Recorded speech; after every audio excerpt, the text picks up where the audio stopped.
Okay, so good morning, everyone. Welcome to the macro snapshot. We're recording this on Friday, June the 6th, 2025, anniversary of D-Day, of course.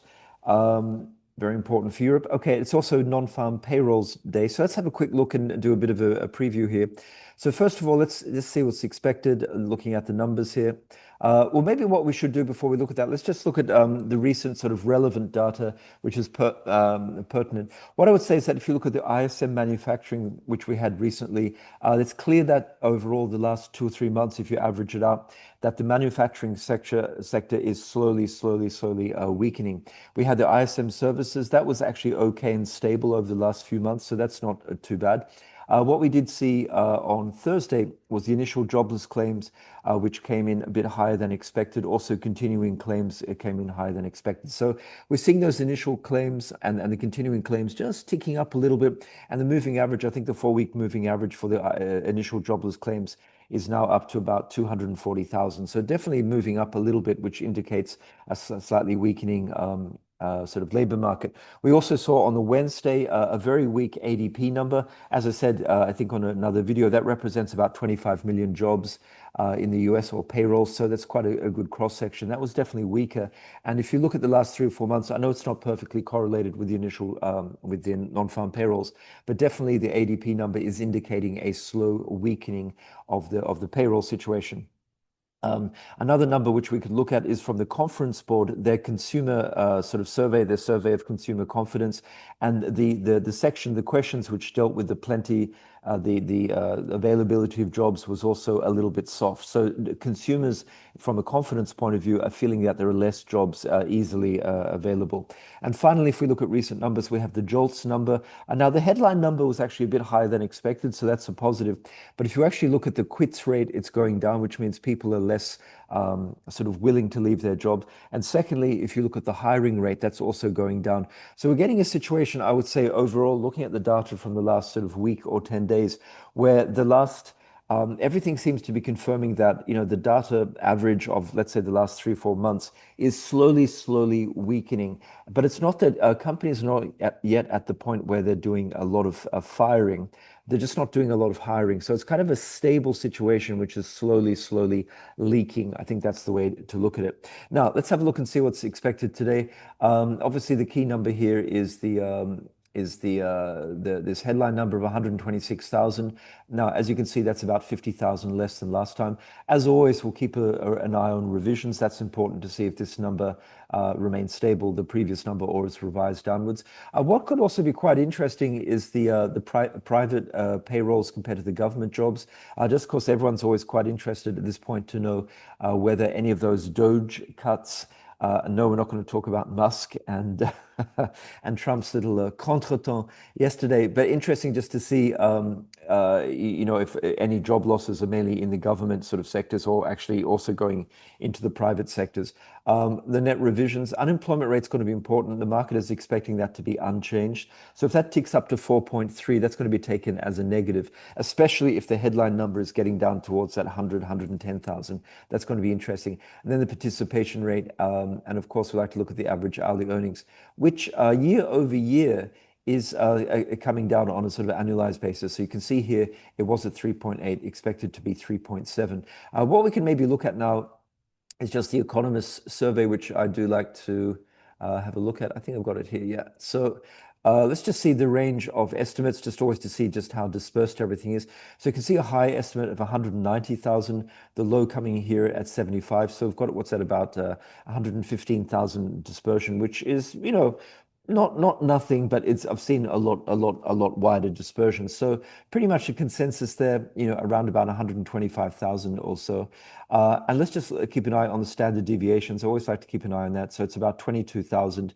So anything, above, let's say about 145 or 150, that would be one standard deviation. And then if you add on, what would that be? Let's say about 40, that's about, so then, anything, let's say 150 going up to about 180, they're getting to 2 standard deviations. On the downside, anything sort of below 100 would be a standard deviation, and then anything below about 75 would be 2 standard deviations. So the market is looking definitely for a weakening of a weakening of the situation. Now, in terms of where we might be, let's just look at a couple of markets here.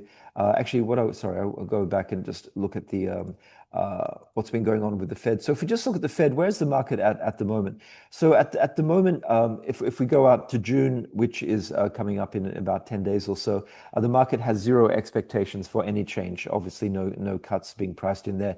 But if we get out to July, there's still about a 30% or 33% chance, or 1 in 3 chance of a cut. So still 8 basis points.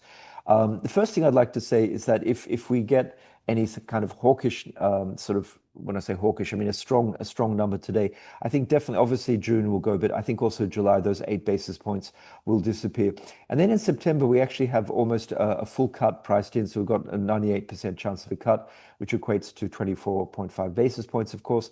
And then if we go then out between sort of the October and the December meetings, we're essentially pricing in around about a further cut by the end of the year. So I think the first thing to keep in mind is that any sort of strong number will definitely get rid of the July cuts of 8 basis points, which is about 16 ticks on the sofas. And then probably it's going to be interesting, quite possibly, I'd say, if we get a strong number, that the October numbers will go down to maybe 1. So we'll probably get maybe another, 10, 11, 12 basis points taken out of that on a strong number. I think the market would be reluctant to take out less than 1 cut for December at this point. And just in terms of the way that's all changed, this is for December pricing. And you can see here there's been quite a lot of sort of volatility over the last 4, 5, 6 trading days. Some of that's depending on the data. So you see that, for example, on the 4th here, we had like a big fall, and it went down about sort of 10 basis points of more dovishness. And then yesterday up. So up, down, but basically around about 50 basis points of cuts, which is just here, you see here on the right-hand side. So that's really what the market is. Either it's a little more hawkish, just under 2 cuts, or a little bit over 2 cuts. So my point is that it's going to be quite an extreme number to bring it down to 1 cut, which would only be 25 basis points, or down here to 75 basis points of cuts, which would be 3. It would have to need a pretty extreme number. So what would that extreme number look like? And again, let's just go to a couple of charts here. I'm going to bring up the ES.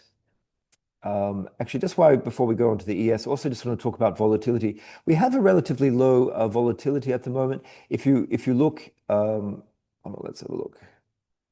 If you actually look here at the ES futures here, just the June contract, you can see the 52-week implied volatility range in this ranking. We're in this 16, which is relatively low. And if you look at the percentile for the 52-week implied vol, we're down at 47. Keep in mind that when Trump was doing his tariffs, we had that very high volatility. These numbers were up into 98, 99. So volatility has definitely gone down. We know that the VIX is definitely down quite a lot. The VIX itself is at about sort of 19 at the moment. But let's just look on the day here. So this is the daily one here, just to see what it straddles. So a straddle looks like it's costing about 46, 47. You see here, this is at the money straddle here, just for the 0 DTE. It's costing about 47 points, which equates to about 188 ticks. So about 188 ticks, or 47 points. Now, 47 points, it's only about 80 basis points, so less than a 1% move. So the market is pricing in here, about, an estimated max move here of about 80 basis points, which, as I said, is about 47 points. So, not too much. I've seen other non-farm payrolls where this number's been, 1.5%, even 2%. So pretty low volatility day, all things considered. If you're expecting a big number, that's not badly priced, to be honest. I mean, that's not a bad pricing if you're expecting a very sort of, extreme number, like a 3 standard deviation kind of number. But if we actually look here at the chart, let's just bring up the ES. Futures as a kind of a guideline here.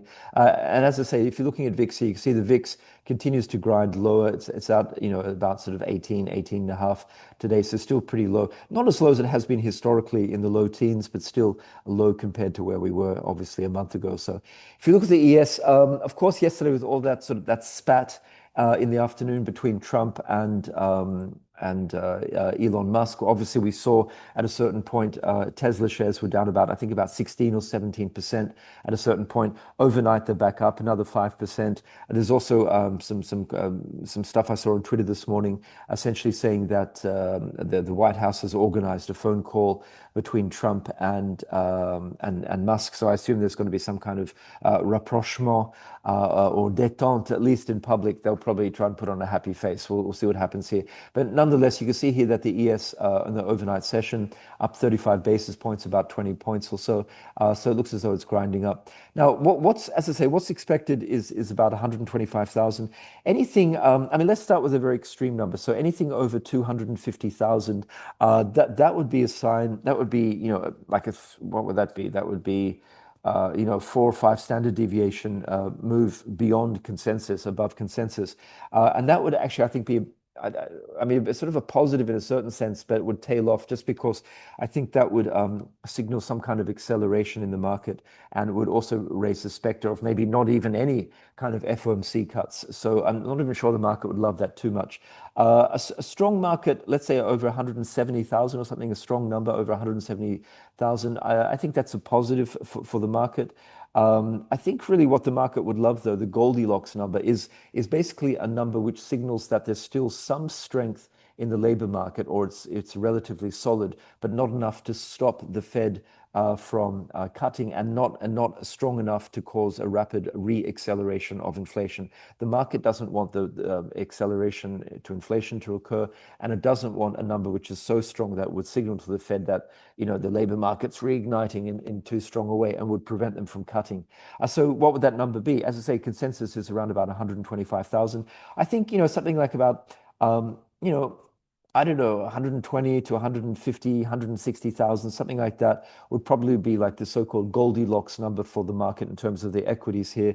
Probably see a pop here of the equities up 1% or 1% or so, probably retesting up towards something like these numbers here. That's what 2.5% looks like. So wouldn't surprise me if we get some sort of number at 150, 160, that we get up towards those numbers up here, about 2%. And keep in mind, for the most recent impulse, as I said yesterday, here's the Fibonacci extension up around about here. So around about here, I think the market could do that.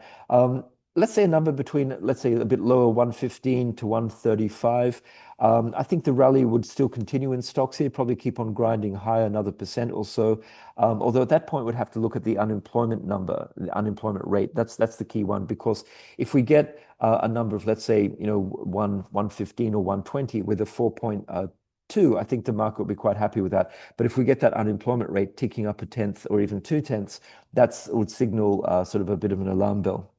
Now, what would be a problem would be, let's say, something like about 100 to 115, so a little bit soft, maybe within one standard deviation of softness. I think the market there would, possibly fall a little bit, not a major collapse, maybe just down to, 58, 68. I've got as a sort of the next level down, so not a huge amount, 75 basis points, maybe a 1% or so. But again, that's going to depend on the unemployment rate. If we get a number, let's say, 110, 112, 115, with an unemployment rate going up to 4.3, that's going to be taken in a more negative way by the market. And of course, anything under 100,000, I think, will be a clear negative for the market, especially if that's combined with a increase in the unemployment rate. So let's say we get, I don't know, 92,000 with a 4.3. I think the market definitely could sell off, a good percent or 1.5%, maybe down towards these levels here under sub 5,800. In terms of the bond market, I mean, obviously, in terms of also, let's just look at the US dollar. Obviously, a sort of a strong number is probably going to be a positive for the US dollar, and the opposite for a weak number. If we look at the dollar index here, you can see that it's still, everything's still pointing to a downtrend. It still hasn't been able to break this sort of a downtrending sort of a line here, the straight line, and also all the moving averages are pointing downwards.